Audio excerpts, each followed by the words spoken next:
Hey there, it's your insider, Sindy Thomas, welcoming you into Season 2 of the Insiders Career Club. Our podcast helps job seekers succeed in their career search. We share information on different careers, and we keep those employed in the know with timely career news and advice. As an in-house talent acquisition recruiter, manager, and director, I've interviewed thousands of candidates and worked with managers to fill their positions. In over 25 plus years, I've witnessed firsthand numerous candidates fail, whether it was on their resumes or in their interviews. But you can succeed by getting help from a professional, from someone who's been on the inside. Me. Understand what employers look for in their candidates. Listen to the podcast regularly, and you can learn a lot. Our website, www.insiderscareerclub.com, has free resources for your job search. Now, for those who are serious about succeeding, you can sign up for personalized career services. We'll tailor it specifically to you to help you land that great position. Hey, Insiders. Today's special guest is Aaron K. Hamilton, a musician who says music has been his salvation. His formal musical journey started at New York's Manhattan School of Music and Mann's College Conservatory, the New School, where he studied jazz and classical music traditions, the piano, arranging, composing, and vocals. His degrees include a BFA in performance and a master's in music.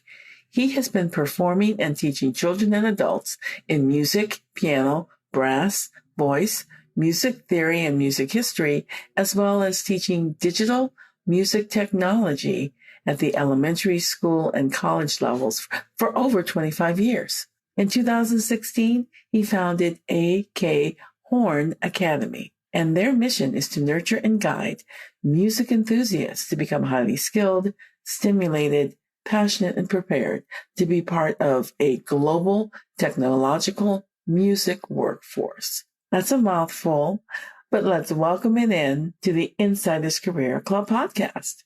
Hey there, Aaron. How are you? Not too bad. How are you? Wonderful. I'm doing really well. So welcome to the Insiders Career Club podcast. Well, first, just thank you for having me. I appreciate this opportunity to be here and share with you. Wonderful. I'm sure the listeners will appreciate it as well. So I generally like to start with just easy questions, right? So tell us a little bit about your childhood and family. Okay, well, I was actually born in a town called Mount Bayou, which you still really can't find on the map, but I grew up in next to a town right next to that one. It's called Greenville, Mississippi. To my recollect, though, we moved to San Francisco really early after I was born, maybe if not even 6 months, possibly. So that early endeavors in Mississippi, I didn't go back until later. But for the most part, I was born in Mississippi. Then most of my early elementary school years of childhood was in San Francisco. Okay. And so are you from a big family, small family? My immediate family is 4 children, mom and dad. So I would say medium for the most part. Yeah, that is. It's not too bad. I come from a family of 4 kids too. So it was fun growing up with having siblings. Right. So share with us when you realized that you had an interest in music and started pursuing it. For the most part, as I've been documenting and really asked myself and looking back at it, it was partially had a lot to do with just being in the environment. I went to church as a little kid. There was always music around. My mom and dad, they separated at an early age, but my mom had a friend who played guitar. In the midst of being around it in these community settings, and these family gatherings, it was really the first instrument aside from voice, because I was singing all the time. And I always kind of say that my first instrument, even though I'm a trumpeter primarily, professionally, I sing through everything that I do, but I have the ears of a guitarist, so to speak. So that was about 7 when I started the guitar. And then at around that time, shortly after, that's when I went back to Mississippi. And I was singing in church all the time. And then I ended up going back to San Francisco. Private school, they didn't really have music programs per se, but it was more like music appreciation. So, someone would come in and play the guitar and you'd sing, but I just loved it. So everyone could see that I was really into music. So whenever there was something that was involved in music, they would push me into it. After a few years of private school, I wanted to move into a different environment. And even though I didn't want to go to the school, this particular school in San Francisco, over in the Western Addition, they had a music program. So that's where I got introduced at 6th grade to the trumpet, and everything kind of just took off from there. Jack Martins ran the program. It was a conservatory, the way he ran it. Benjamin Franklin Middle School. He was a very well-known musician, teacher, educator, but it was a great program because he had a beginning band of size of 71 kids. He had an intermediate band, and then he had an advanced band. And I was just mesmerized where morning time, lunchtime, after school, I was there.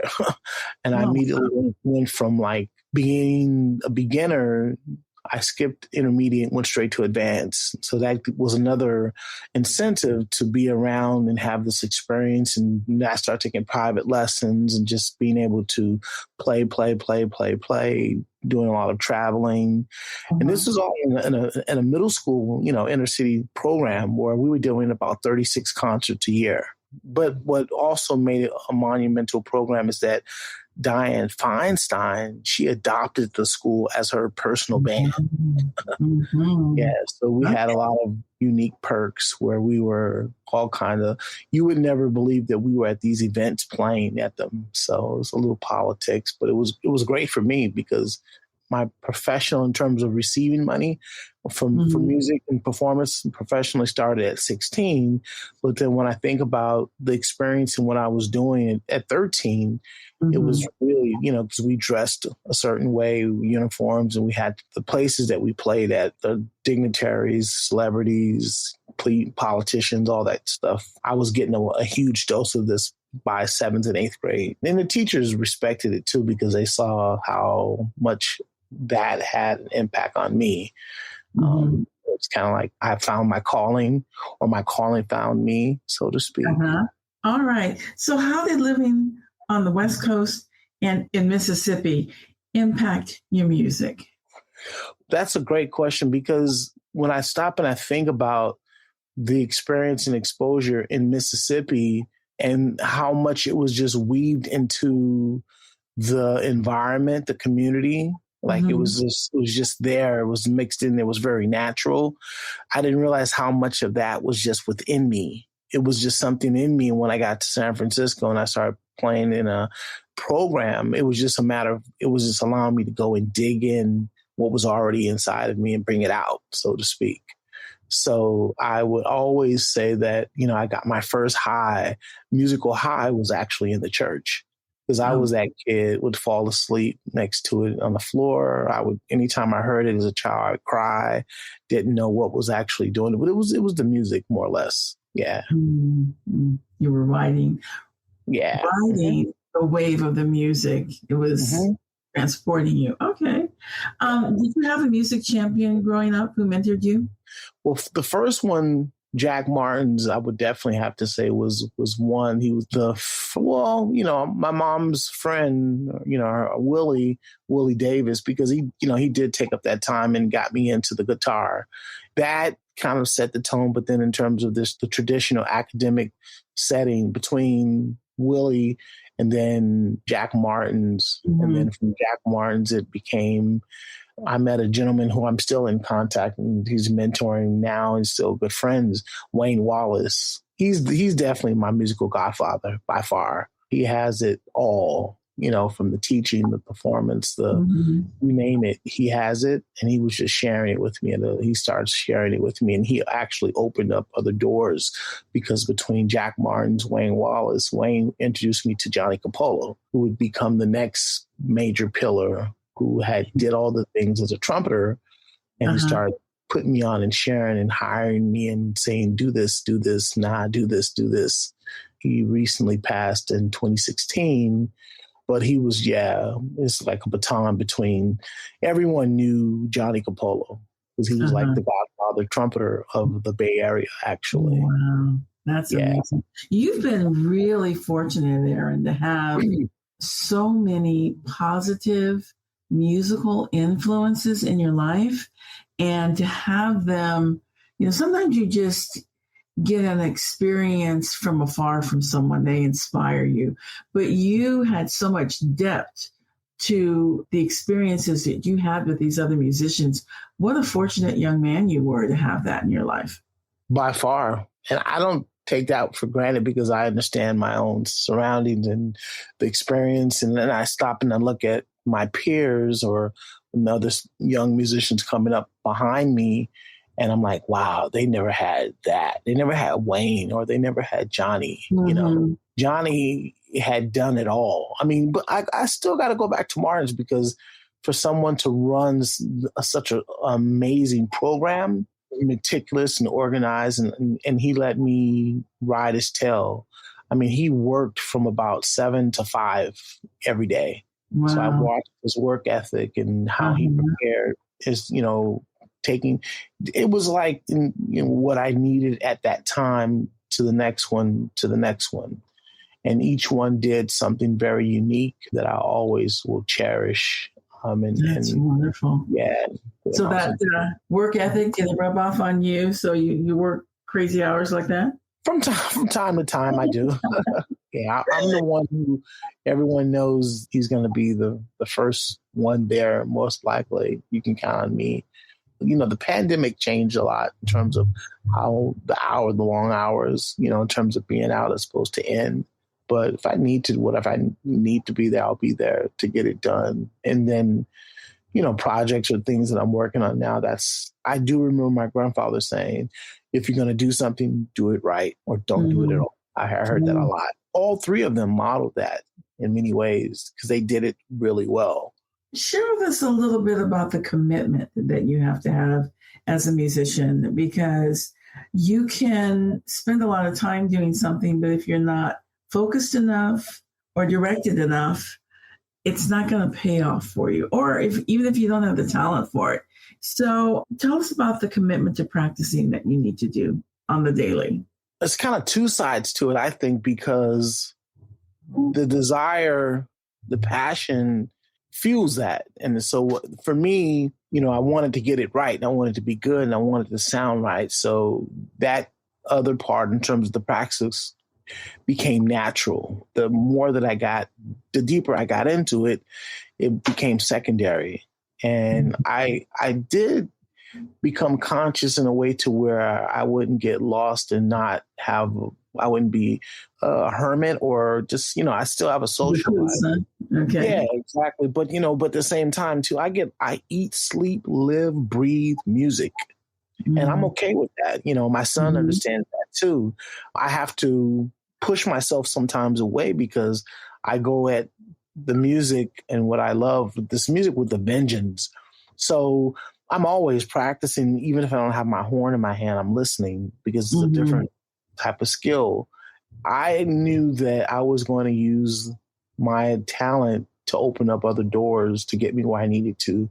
So I knew I needed to be good. I was good because I had this passion, but I wanted to be exceptionally good. So for me to practice 4-6 hours a day, that's okay, whatever. I'm an hour here, an hour there, an hour there. And I would rotate between either trumpet or I sit down at the piano. It was a time where that's all I would have wanted to do. And I didn't want to be bothered with anyone else. And then I met one famous musician who's still alive. And I asked him a question and he floored me. And it didn't really sit in because I was still in my 20s and I was like, you can't say that. Charlie Parker practiced 6 or 8 hours for 5 or 6 years to get to where he was. So I'm just going to practice. And I realized that in some ways it wasn't really an avoidance for anything else. It's just that passion, that love. And I still have that. But Mhm. when I asked him, I said, how continue to play at such a level and last so long? He looked at me and he said, there's more to life than just music. And I was like, what? Yeah, you What? gotta be kidding, right? Right, And so now I understand that what he means by what he meant by that and what it means actually. That doesn't change my passion, my love, because it's like music is the gift and enhance all the other things that I do. Taught me discipline. It's opened up negotiation of doors. It's travel, meeting people. The discipline of practicing has never changed. It's just as modified or it's branched off into other things that make my world that much more richer. I can remember being in college and reading, because I was also, from my perspective, a creative, and I didn't realize it until late in life. When I got to college, I fell in love with dance. And I mean, I always liked to dance, but it wasn't the structured kind of dance that you have in school, right? Like modern dance or jazz or African, Haitian or tap or whatever, or ballet. So I fell in love with it and with dance, period. And this book that I was reading probably was something relating to dance in one way or another. It was talking about the creative process. And they were making the analogy that musicians, they think in notes, they hear music. If you are a mathematician, you see formulas, you're into the numbers. That's just the way that you think. And everybody that has a particular talent thinks, they have a different way of thinking. And I know from being a dance teacher and being a dancer, I would see movement. I'd hear music, but I'd see movement to it, or I'd feel movement to it. Is that how you interpret? Is that what happens for you as part of your creative process? Yeah, we as artists have been put here to enhance, to enrich everything else that life has to offer. Comes to education, I didn't realize that, I've been given this tool to enrich all the other disciplines. And so I find writing, reading, the traditional person's thinking of this way. I'm thinking of it musically. Yeah, even how I would break down practicing, or I would break on, projects or something that I'm doing, how I would break it up into segments and knock this down a certain way. I'm still thinking that way musically, not so much analytically as the sounds and the notes per se, but in terms of how I would approach it to disseminate it among a large group of people. I can remember when I went into more traditional classroom settings as a teacher, and I would go to these workshops and they didn't have anything for musicians, but I enjoyed just being in those settings because I wasn't thinking like them. I was thinking like what they were doing, but from my point of view as a musician.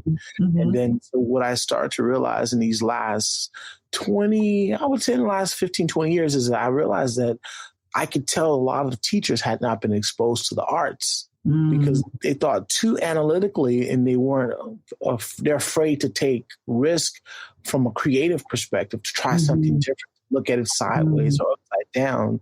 That's not the way. I can approach this song 4 or 5 different ways. And that's part of the beauty of being an improvisational musician, that I'm going to play it or interpret it in a different way. And it's usually how I feel. I'm going to tell this story. I'm going to tell it this way. It's still going to be the same story, but I'm going to, give a little something, put a little something on it to give it a little more validity. And I'm starting to find that in literature that way too, as I read different authors and stuff like that. So, because there's so many of us are artists and don't really come out and say it, but we're kind of hiding it. And I can see that too. And because that's where the part where we need the arts, we need within our society, because we're all so different. And the arts allows you to express that and bring that out. So I've been fortunate. And I could see that because the arts has helped me to not really have that fear. I have certain fears, but when it comes to the challenge of, hey, let's do this, let's figure it out, let's have some fun figuring it out, I'm not intimidated by it.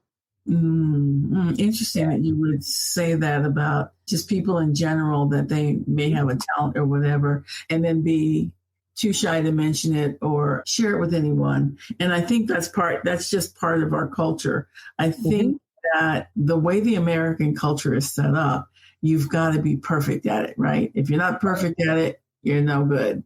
It doesn't take into consideration what everyone has to offer all the time. So I think that's part of that.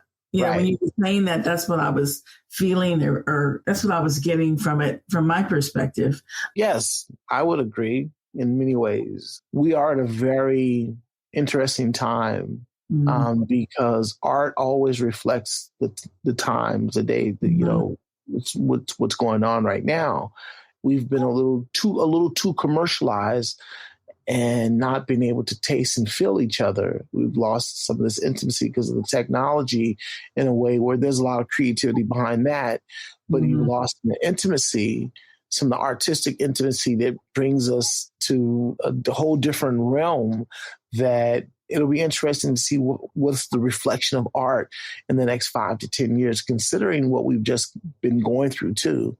So talking about career path, because you are a musician, it's really up to you. It's not like other things. You go to school to be even just a regular teacher. I mean, you can just say, okay, I'm educated now. I've got my credentials. I can go get a job somewhere in school, right?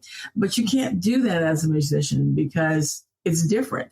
So how do you go about managing your career path, and what does that look like? I'm one of the weird ones in a way, because as much as I love performing and playing and writing and producing, which is all, the big pot of, as an artist, what we kind of go through and do.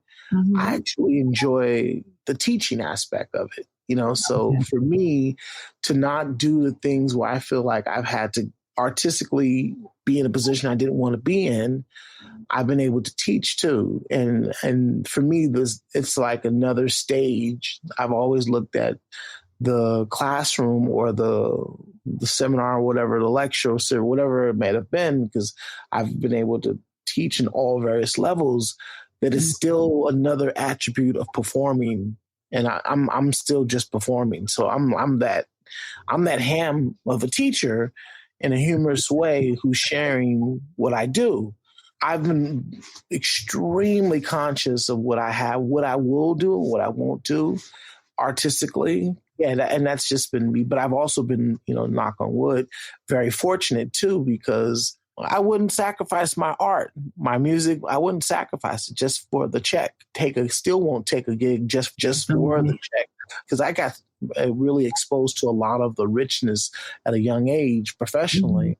And so as I got older and I was in college, as I got out of college, I started pulling myself back, because it's like, nah, I don't want to do that. Nah, I don't need to do that.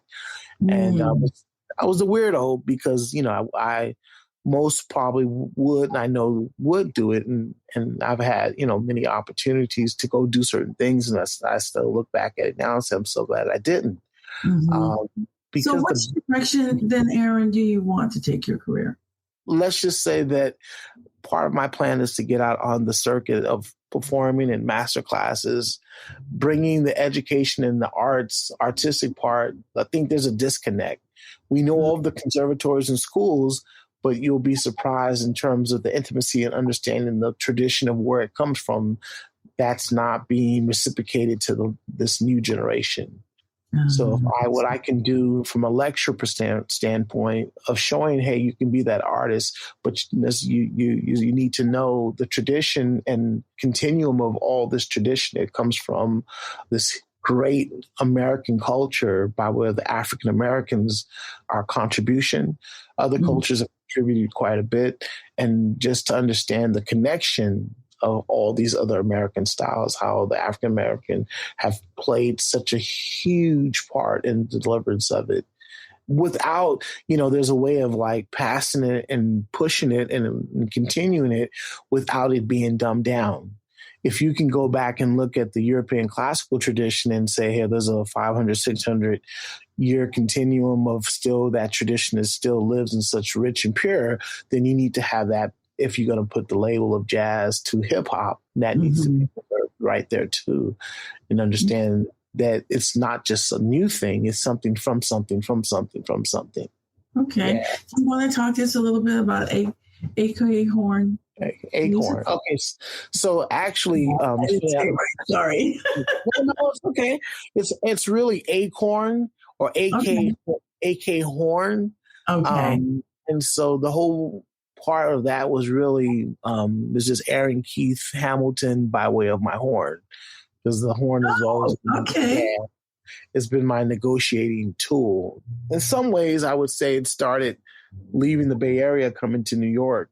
In terms of the Bay Area musicians have a different way of getting by in comparisons to a lot of the New York musicians. Musicians in New York, they want to gig and travel.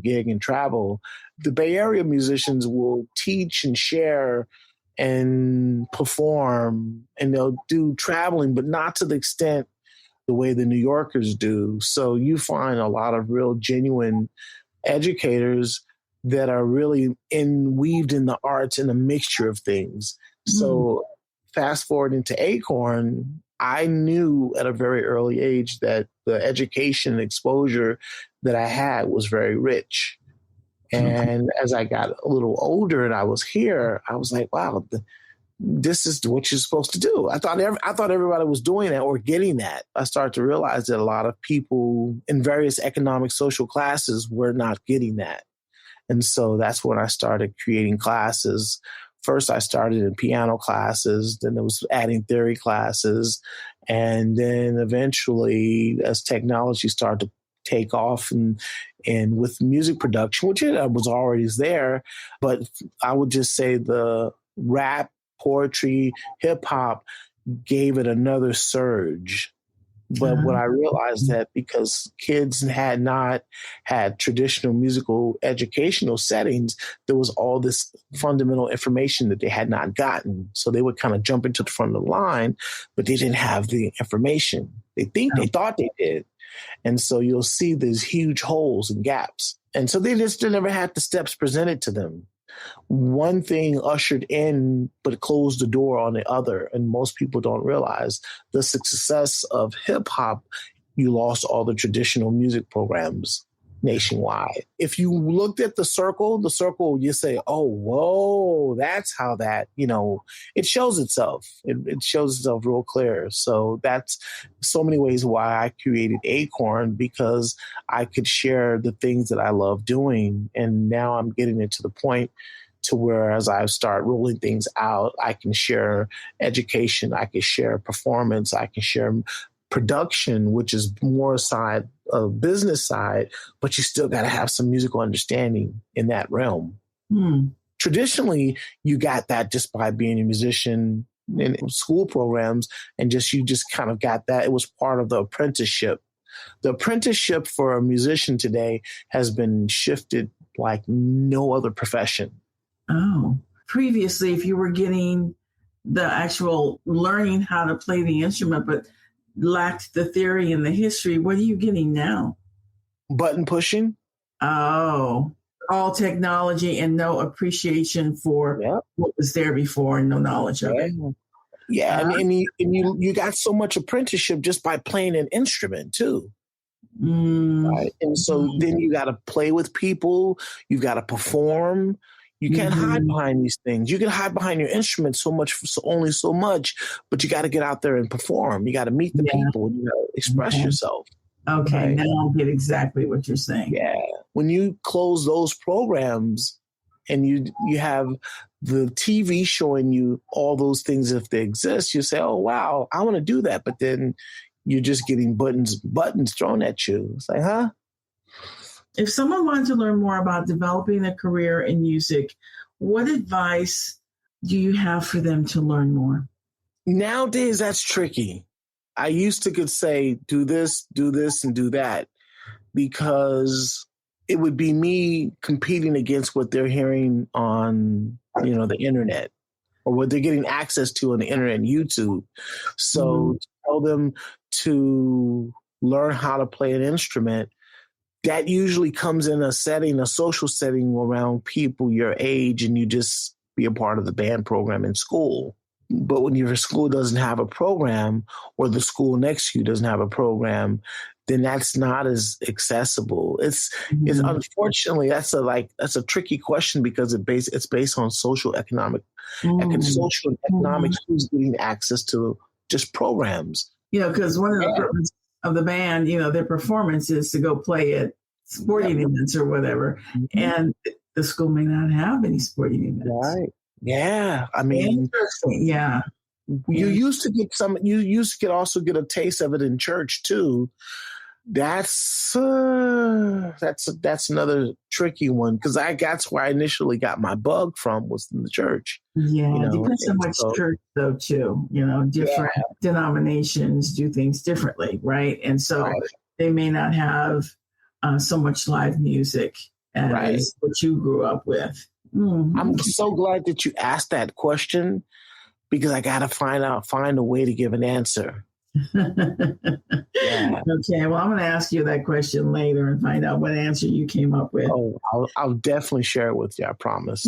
I appreciate that. Well, Aaron, it has been my pleasure to have you on the show today to talk to us about your life and learnings as a musician, and growing in your field.